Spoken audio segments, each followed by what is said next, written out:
Pengacara dari tim 02, walaupun muda, namun sangat berbahaya. Dia tampil mempesona, membungkam lawan-lawannya. Simak video sampai tuntas. Akan kami sampaikan adalah poin E, tidak ada intervensi penguasa atas kemenangan pihak terkait. Pemohon dalam permohonannya mendalilkan adanya intervensi penguasa. Dalam hal ini Presiden, para menteri, PJ Kepala Daerah, aparatur negara, kepala desa, untuk memenangkan pihak terkait dalam kontestasi pemilihan Presiden dan Wakil Presiden 2024. Dalil pemohon tersebut selain mengada-ngada dan menyesatkan, juga menafikan semua usaha, strategi, kerja keras partai politik pengusung, kelompok relawan, dan tim pemenangan di pusat maupun daerah dalam memperjuangkan kemenangan pihak terkait pada pemilihan Presiden dan Wakil Presiden tahun 2024. Senyatanya, berbagai kampanye dan strategi pemenangan telah dijalankan pihak terkait dengan melibatkan konsultan dan para profesional di bidangnya untuk mendapatkan kepercayaan dan dukungan pemilih dalam memberikan suara kepada pihak terkait. Salah satunya merebut perhatian dan kepercayaan kaum milenial, yaitu 33,6% suara pemilih, dan juga pemilih Gen Z, yaitu 22,85% dari suara pemilih. Dengan menghadirkan sosok tokoh muda sebagai calon wakil presiden, serta komunikasi kampanye yang sesuai kehidupan kaum muda. Alhasil, semua perencanaan kampanye dan strategi kemenangan yang dijalankan telah membawa kemenangan bagi pihak terkait dengan memperoleh suara 58,58% atau setara dengan 96.214.691. Sampai di sini tahu ya? Sampai di sini paham ya? Sampai di sini jelas ya? Jar, Nis, jelas enggak? Jelas enggak? Makanya kalau rekrut konsultan, ya jangan yang abal-abal. Konsultannya yang canggih lah. Disesuaikan dengan kebutuhan zaman, disesuaikan dengan kebutuhan konstituen, pemilih. Aduh, giliran kalah aja. Kasak kusuk nyalain sana-sini, sana-sini. Kacau lu, men. Kita lanjut anak muda yang luar biasa ini.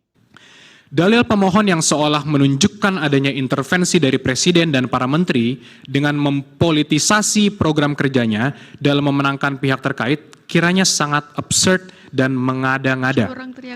Mengingat semua program kerja Presiden dan para menterinya telah direncanakan jauh hari atau setidaknya setahun sebelumnya dengan pengajuan anggaran atau APBN yang telah disetujui DPR. Sehingga bagaimana mungkin program kerja pemerintah tersebut dikait-kaitkan dengan kontestasi pemilihan Presiden dan Wakil Presiden tahun 2024? Dengar ya, Nis, Anis, Jar, Ganjar. Lah, lu biasanya bermain dengan abal-abal, strategi abal-abal. Curiganya kemana-mana, otak lu kemana-mana. Nggak mengenal strategi-strategi kayak begini. Aduh. Padahal kalian berdua punya pengalaman gubernur loh. Kok gua curiga gubernur yang autopilot lagi nanti? Artinya apa? Nggak ada gubernur pun, semuanya pemerintah daerah juga jalan gitu. Curiganya ke sana. Tapi bagi Jokowi kan menjalankan pemerintahan ini kan benar-benar efektif. Benar-benar presiden yang mengedrive negaranya. Yang mengorganize seluruh komponen bangsa. Yang punya tujuan, visi, misi jelas ke depan. Nggak kayak lu. Aduh. Atas ketidakmampuan sendiri, nuduh orang lain. Kacau lu, men. Kamu berdua kacau, men. Mending kalau kalah terima langsung gitu. Kalah, jauh, teriak-teriak pula. Tuduhannya yang enggak pula. Ini lu sama anak muda satu aja kalah lu. Jar, Nis, ini sama anak muda satu aja kalah lu. Oke, kita lanjutkan ya. Selanjutnya mengenai dalil pemohon tentang kenaikan gaji dan tunjangan penyelenggara pemilu di momen kritis adalah dalil yang keliru dan sangat mengada-ngada. Karena hal tersebut merupakan program Kementerian Pendayagunaan Aparatur Sipil Negara dan Reformasi Birokrasi atau PAN-RB yang telah ditetapkan pada tahun anggaran sebelumnya. Pemberiannya dalam bentuk tunjangan berbasis capaian kinerja dan bukan kenaikan kerja sebagaimana didalilkan oleh pemohon. Sehingga jelas program tersebut tidak ada kaitannya dengan Presiden, terlebih menghubungkannya dengan kontestasi pemilu 2024. Paham ya, Anjar? Kan lu udah biasa mengelola pemerintahan daerah, Anjar. Jauh-jauh hari sudah direncanakan program itu. Kenapa lu kait-kaitan? Nis, gua nggak tahu, curi-curiganya lu nggak tahu apa-apa, Nis, ketika mengelola DKI, Nis. Jar, dengerin nih, Jar. Lu kalah lu pemahamannya sama anak muda. Ya udah pasti kalah lah sama anak muda, jauh kalah lah. Lu kan yang menghubung-hubungkan, yang mengkait-kaitkan. Pantas Pak Jokowi bilang banyak drakornya. Lu tuh, drakor. Semua dikait-kaitkan. Biasa pemain drakor ya susah lah. Kita lanjutkan ya. Selanjutnya mengenai politik uang di TPS 029 Desa Karanggintung, Jawa Tengah. Telah dijelaskan sendiri oleh pemohon bahwa perbuatan tersebut dilakukan oleh aparat desa kepada PPS, sehingga tidak ada kaitannya dengan pihak terkait. Mampus! Ini namanya menepuk air di dulang, memercik muka sendiri. Ngungkapin fakta sendiri, jawab-jawab sendiri. Ya menepuk muka lu sendiri lah. Kacau. Sumpah kacau. Kacau. Ini sekaligus berlaku buat 2 orang deh. 01 sama 03. Kacau. Mendalilkan sendiri, ituin sendiri. Langsung kicep lu sama anak muda ini nih. Yang melakukan lurah lu nuduhnya Jokowi. Apa hubungannya? Yang melakukan lurah lu nuduh Prabowo. Apa hubungannya? Mestinya lu ada hubungan yang korelasinya ke sana tuh. Langsung disampaikan. Jadi nggak terbantahkan lagi. Nggak putus aja di situ doang. Ketika putus, habisin lu sama anak muda ini lu. Langsung habis lu. Patah lu langsung. Oke, kita lanjut. Sedangkan mengenai pemberian uang yang dilakukan Gus Miftah, itu dilakukan dalam kapasitas pribadi. Karena sampai saat ini yang bersangkutan tidak pernah tercatat sebagai tim kampanye, baik di tingkat nasional maupun daerah. Padahal ini nggak tahu yang dimaksud Gus Miftah yang di mana nih. Kalau yang di Madura, waktu itu lo langsung diklarifikasi langsung sama kiainya. Mohon maaf, kalau gue bagi-bagi beras, kemudian ketahuan orang, difoto, disangka bagi-bagi bansos pula. Padahal saya nggak terkait dengan apapun. Misalnya nih, itu kebetulan nggak difoto orang aja. Tapi itu dilakukan rutin, kemudian disangkanya begitu. Itulah yang gue bilang pikiran kotor. Pikiran kalian selalu kotor, hati kalian tuh busuk. Jadi melihat cara apapun tidak bisa dengan jernih. Itu ya, nggak akan bisa jernih. Semua langsung dikait-kaitkan, dibikin drama. Aduh, ampuni segala dosa kami ya Allah. Kita lanjutkan. Adapun terkait tuduhan pencoblosan lebih dari 1 kali, tidak jelas dilakukan oleh siapa dan untuk kepentingan siapa. Sehingga biarlah diproses oleh Bawaslu agar persoalan menjadi terang dan dapat dimintai pertanggungjawaban dari pelakunya. Nuduh pencoblosan lebih dari 1 surat suara. Ya, anak muda yang cerdas ini nggak bantah apapun. Oh ya, itu adalah kecurangan yang nanti akan ditindaklanjuti sama Bawaslu. Mampus! Lu bawa-bawa ke MK, dilempar lagi sama anak muda ke Bawaslu. Harusnya di Bawaslu sana. Bravo anak muda. Wis, gila. Ini pengganti Otto, pengganti Hotman Paris. Keren. Keren anak muda. Wis. Kalau lu bilang ada kecurangan pencoblosan lebih dari 1 surat suara untuk 1 orang, adanya di Bawaslu sana, jangan dibawa kemari. Padahal kan di beberapa video ketangkep ada yang 30 surat suara menguntungkan 01. Semuanya balik lagi ke badan kalian sendiri, semua permasalahan yang kalian dalilkan. Karena apa? Ya memang mengada-ngada. Halu. Kita lanjut ya. Demikian halnya dengan bantuan sosial atau bansos dari pemerintah. Itu adalah program kerja yang telah berjalan selama ini. Termasuk di luar tahun pemilu dengan pengaturan melalui Perpres nomor 63 tahun 2017. Program bansos ini ditujukan bagi seseorang, keluarga, kelompok, atau masyarakat miskin, tidak mampu dan atau rentan terhadap risiko sosial, di mana sangat berbeda dengan target suara pemilih milenial dan Gen Z yang hendak diraih pihak terkait. Untuk lebih jelasnya kami uraikan program bansos yang selama ini digulirkan pemerintah sebagai berikut. Pengaturan mengenai bansos telah diatur dalam Perpres nomor 63 tahun 2017 tentang penyaluran bansos secara non-tunai. Definisi dianggaplah dibacakan. Bansos dapat diberikan apabila terjadi potensi kerentanan sosial yang ditanggung oleh seseorang, keluarga, kelompok, dan atau masyarakat sebagai dampak krisis sosial, krisis ekonomi, krisis politik, fenomena alam, dan bencana yang jika tidak diberikan bansos akan semakin terpuruk dan tidak dapat hidup dalam kondisi wajar, sebagaimana dalam pasal 1 angka 2 Perpres 63 tahun 2017 yang definisinya dianggaplah dibacakan. Dari definisi dan persyaratan yang diatur tersebut secara limitatif, Pemerintah dapat mengeluarkan bansos bila terjadi adanya peristiwa yang dapat menimbulkan potensi kerentanan sosial dari adanya fenomena alam atau bencana yang tidak diberikan bansos akan semakin terpuruk bagi rakyat. Hal ini merupakan pelaksanaan pasal 28A Undang-Undang Dasar tahun 1945, di mana negara memiliki kewajiban untuk memenuhi hak dasar warga negaranya. Selanjutnya, berdasarkan pada data BNPB, Indonesia mengalami fenomena alam dan bencana yang terjadi sebanyak 331 bencana banjir, atau sekitar 44% dari total kejadian bencana yang terjadi pada periode Januari hingga Maret 2023, yang berdampak gagal panen akibat banjir, dengan total lahan sekitar 54.000 hektar pada 136 kabupaten kota di 20 provinsi. Dengan adanya fenomena alam atau banjir yang terjadi di 136 kabupaten kota pada 20 provinsi, maka akan berdampak pada keberlangsungan hidup rakyat yang berdampak gagalnya panen akibat banjir. Presiden sebagai pemimpin tertinggi haruslah sensitif dan prihatin untuk secara tepat dan tegas untuk mengeluarkan kebijakan dalam bentuk bantuan sosial kepada rakyatnya. Oleh karena itu, Presiden diberikan kewenangan oleh undang-undang untuk melakukan perubahan APBN sebagaimana dalam pasal 20 ayat 1 huruf F Undang-Undang APBN tahun 2024. Ayo, kamu apa? Berdasarkan aturan hukum tersebut, pasal 20 Undang-Undang APBN tersebut, Presiden dapat melakukan perubahan anggaran belanja negara terkait adanya penanggulangan bencana, sehingga tindakan Presiden Jokowi telah sesuai hukum dengan melakukan perubahan anggaran belanja negara dikarenakan adanya bencana banjir yang berdampak pada gagalnya panen yang terjadi pada 54.000 hektar lahan pertanian dan akan mengancam keberlangsungan hidup rakyat Indonesia. Sampai di sini paham ya, Jar ya? Nis, berdua kalian? Paham ya sampai di sini ya? Paham banget lah. Lu kan bekas kepala daerah, gimana ente? Paham, masa nggak paham sih?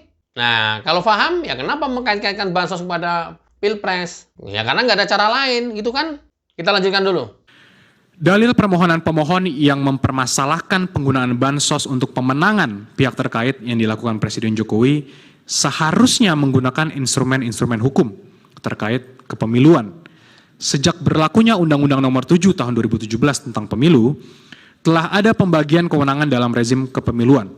Jenis pelanggaran administrasi pemilu dan sengketa proses pemilu yang merupakan kewenangan dari Bawaslu, pelanggaran pidana pemilu merupakan kewenangan Gakumdu, dan sebuah lembaga yang memeriksa dan mengadili pelanggaran etik penyelenggara pemilu melalui DKPP. Serta perselisihan hasil pemilu merupakan kewenangan dari Mahkamah Konstitusi. Bila berkaca pada pembagian kewenangan dalam rezim kepemiluan dihubungkan dengan dalil permohonan pemohon tersebut, maka dalil tersebut dapat dikategorikan sebagai pelanggaran pemilu bila hal tersebut terbukti sebagai pelanggaran pemilu. Hal ini berdasarkan pada pasal 283 ayat 1 Undang-Undang Pemilu yang dianggap telah dibacakan. Ayo tebak lagi. Dari uraian di atas, pelanggaran pemilu dapat dilihat dari definisinya dalam pasal 1 angka 31 per Bawaslu nomor 8 2022. Dianggap telah dibacakan. Tuh kan, harusnya kuasa hukumnya juga tahu. Mempelajari semua undang-undang, mengkaitkan undang-undang satu dengan undang-undang yang lainnya. Jangan mengkaitkan asumsi satu dengan asumsi yang lainnya. Ya, parah lah. Kalau begini kan objektif, real gitu ya. Faktual. Banyak hal yang harusnya kemarin di Bawaslu dibawa ke sini. Harusnya di Gakumdu dibawa ke sini. Ya mental lah. Tapi nggak apa-apa. Supaya mereka kalah. Supaya 01, 02, 03 kalah berperkara. Kita lanjutkan dulu anak muda yang luar biasa. Sehingga bila pemohon yang mendalilkan adanya pelanggaran pemilu, maka pemohon dapat melaporkan pelanggaran tersebut kepada Bawaslu untuk dapat mengkualifisir apakah sebagai pelanggaran pemilu atau pidana pemilu. Berdasarkan hasil kualifisir tersebut, Bawaslu akan mendistribusikan kasus sengketa pemilu ke Dewan Kehormatan Penyelenggara Pemilu, KPU, Peradilan Umum, ataukah Peradilan Tata Usaha Negara. Ajarin Bang, ajarin tuh. Ganjar ajarin, Anies ajarin, timnya Ganjar ajarin. Refli Harun tuh harusnya tahu loh, kan mereka profesor hukum tata negara, masa nggak tahu yang kayak begini-ginian? Refli Harun, mesti diajarin sama anak muda. Iya, nggak tahu. Tahu apa nggak nih Refli Harun? Kalau nggak tahu, wah, dipertanyakan gelar kalian. Kalau tahu, ya kenapa kemudian ditabrak? Ngawur aja gitu. Pendistribusian permasalahan pemilu, sengketa-sengketa pemilu, kan sudah diatur. Ini mau hukum tata negara mah katam betul masalah kayak gini-ginian mah. Masa diajarin sama anak muda lu? Ron? Kiron? Oke, kita lanjut.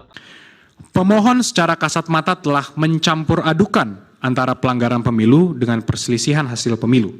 Dengan catatan, itu pun kalau pelanggaran pemilu yang didalilkan dapat dibuktikan secara sah dan meyakinkan.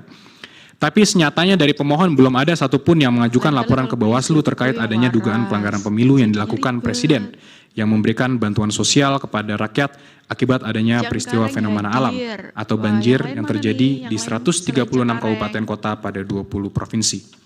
Dilanjut ke huruf L, halaman 76, kesimpulan semuanya.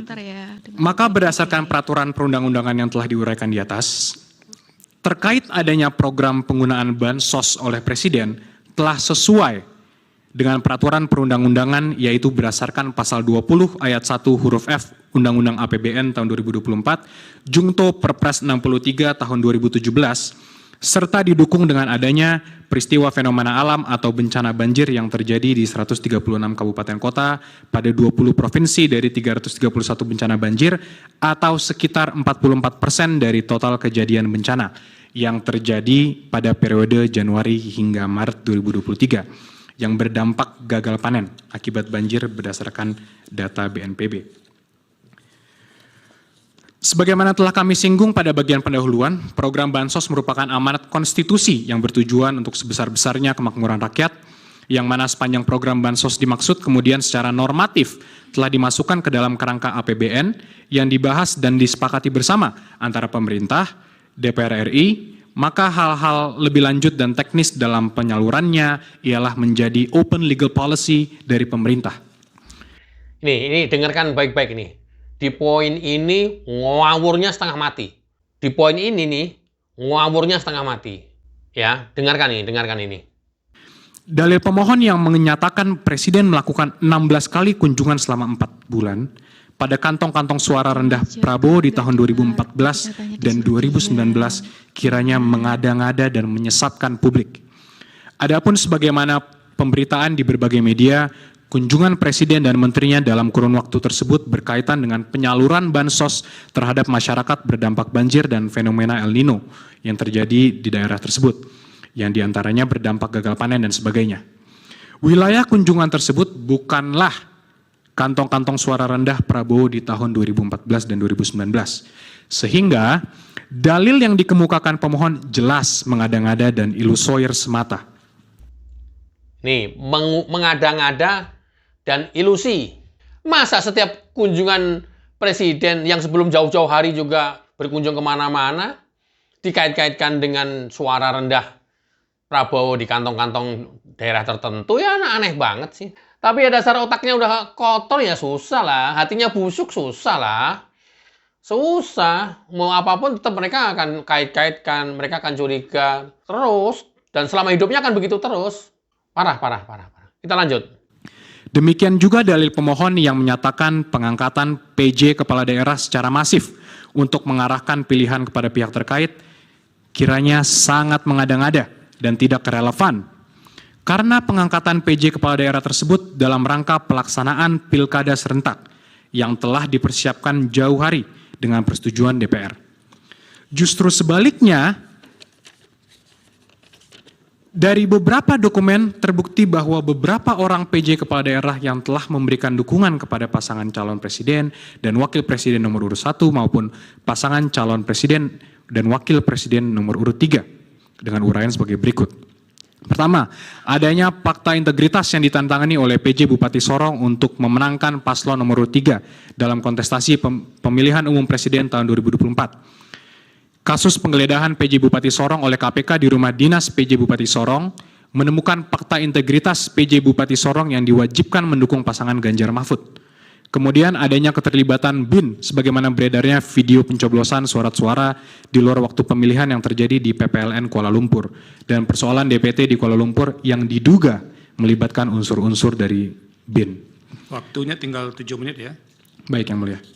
Nih, narasi yang dibangun sama Ganjar terus-menerus, Anies juga sama, melibatkan PJ Gubernur, kepala daerah yang lain. Faktanya, dia sendiri. Loh kok nggak malu, Ganjar? Orang juga udah tahu, sebelum sampai ke MA juga udah pada tahu semuanya. Kopi suratnya beredar di media sosial. Gimana sih, Jar? Kamu nggak malu dibawa ke sini, Jar? Allahu Akbar. Terbuat dari apa sih, Jar, kamu ini, Jar? Gila. Kirain nggak dibawa, nggak berani loh dibawa ke sini, ya kamu ditampol lah sama anak muda lah.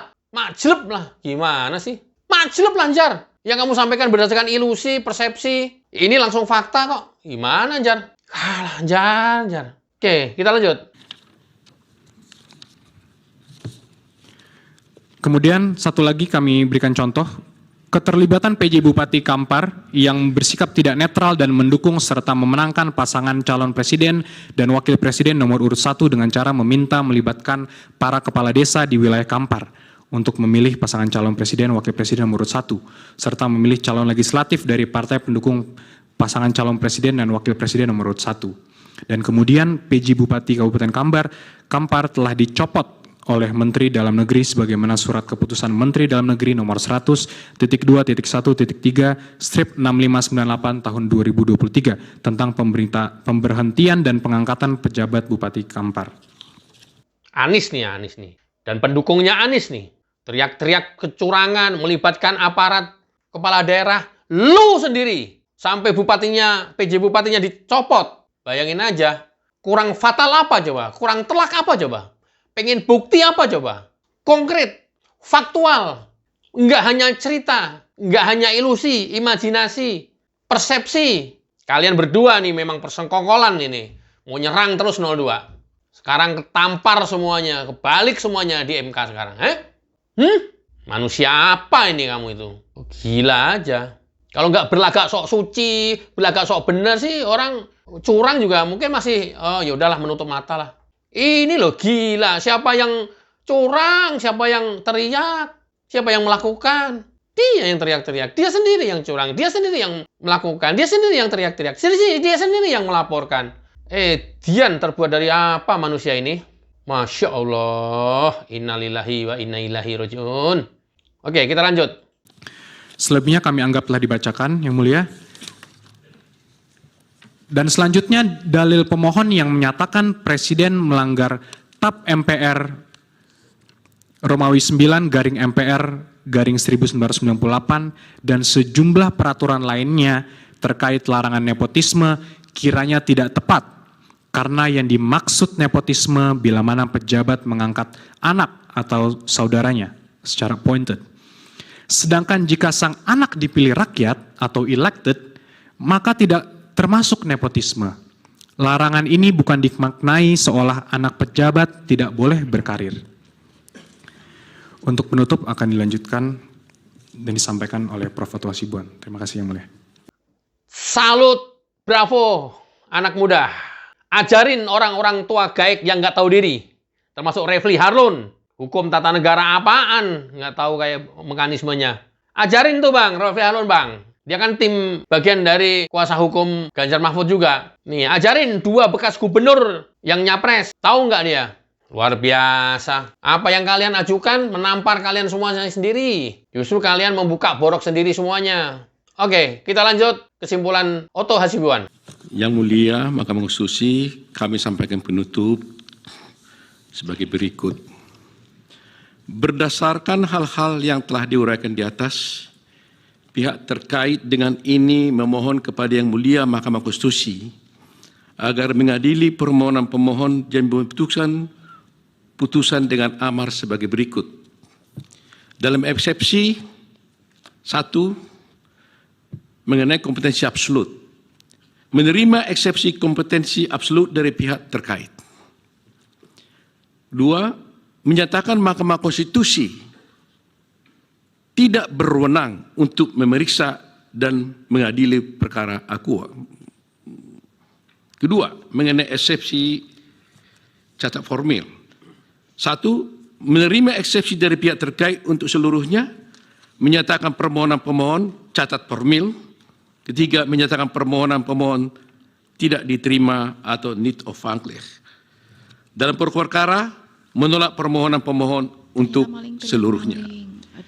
Demikian keterangan pihak terkait ini disampaikan dengan harapan Mahkamah Konstitusi berkenan untuk menerima dan mempertimbangkannya sehingga dapat menolak permohonan daripada pemohon. Sekian dan terima kasih. Wih, keren Bang Oto, ketua tim Prabowo, keren. Ketua tim pembela Prabowo, keren. Kalau udah begini kalian berdua nyahok, 0103 nyahok loh. Ini masyarakat awam yang nggak tahu hukum mendengarkan ini juga udah jelas banget. Upayanya apa yang kalian lakukan? Kecurangan apa di balik itu semuanya? Ternyata kalian semuanya yang curang. Aduh, maling teriak maling. Aduh, men. Malu lah, men. Masyarakat lihat ini semuanya. Dan sekaligus menjalaninya sendiri langsung. Oke ya, kita tunggu hasil final putusan MK. Mudah-mudahan kebenaran di atas segalanya. Wassalamualaikum warahmatullahi wabarakatuh. Cayo.